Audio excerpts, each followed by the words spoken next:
हाँ जी, सारे CA foundation के दोस्तों।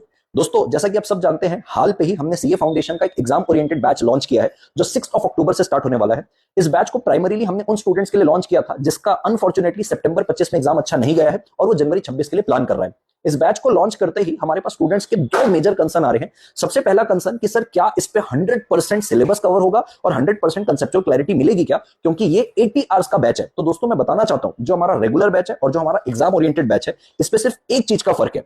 सिर्फ और सिर्फ एक चीज, दैट इज जो रियल टाइम नोट मेकिंग होता है रेगुलर लेक्चर में, हम उसको बस इस एग्जाम ओरिएंटेड बैच में कट किए हैं क्योंकि हमको टाइम सेव करना है और ये टाइम सेव करने का सबसे अच्छा तरीका है। इसके अलावा रेगुलर बैच और एग्जाम ओरिएंटेड बैच में कोई फर्क नहीं है, बुक सेम है।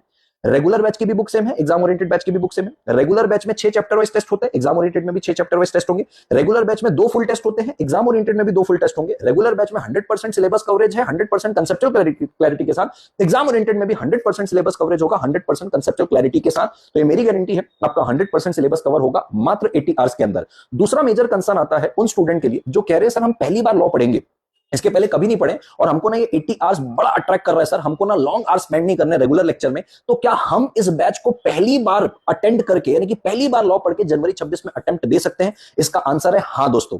क्योंकि मैं बताऊं, रेगुलर लेक्चर और एग्जाम ओरिएंटेड में कोई फर्क नहीं है। अगर आपको लॉन्ग आवर्स स्पेंड नहीं करना और आपको लग रहा है कि 80 आवर्स में पूरा कंसेप्ट क्लियर करने के बाद मैं सीधा जनवरी 26 में दे दूं और आपने पहले कभी नहीं पढ़ा है, तो as far as law is concern दोस्तों, ये मेरी गारंटी है, आप पहली बार में भी लॉ को अच्छे से समझ के जनवरी 26 वाले अटेम्प्ट को दे सकते हो। तो आप डेफिनेटली इस पे एनरोल कर सकते हो। रेगुलर लेक्चर में भी हम राइटिंग प्रैक्टिस कराते थे, आपके एग्जाम ओरिएंटेड में भी हम आंसर राइटिंग प्रैक्टिस कराएंगे।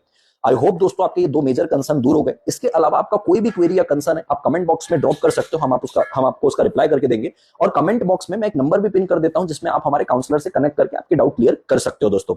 अगर आपको इस बैच में एनरोल करना है दोस्तों, तो बीबी वर्चुअल की वेबसाइट में जाकर आप इस बैच में एनरोल कर सकते हो।